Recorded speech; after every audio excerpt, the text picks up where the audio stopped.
ay rated SPG. Striktong patnubay at gabay ng magulang ang kailangan. Maaaring may masiselang tema, lengguwahe, karahasan, sexual, horror o droga na hindi angkop sa mga bata.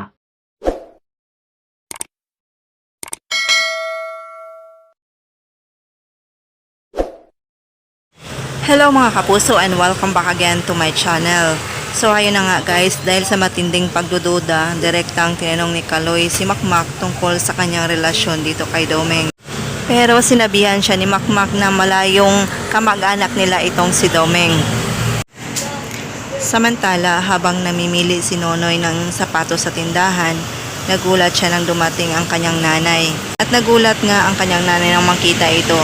Sinabihan niya si Nonoy na kasama niya umano si Makmak at sabay turo kay Makmak na may kausap sa telepono. Sa kabilang banda, tinanong si Kaloy paano umano kung makakalaban ni Lance ang anak ni Batong Bakal. At tinanong naman siya ni Kaloy kung sino umano ang kanyang anak. Malalaman na nga ni Kaloy na si Makmak ay anak ni Nonoy Batong Bakal. Ano naman kaya ang kanyang gagawin? Lahat ng yan ay ating abangan mamaya. Maraming salamat po sa iyong panonood. God bless.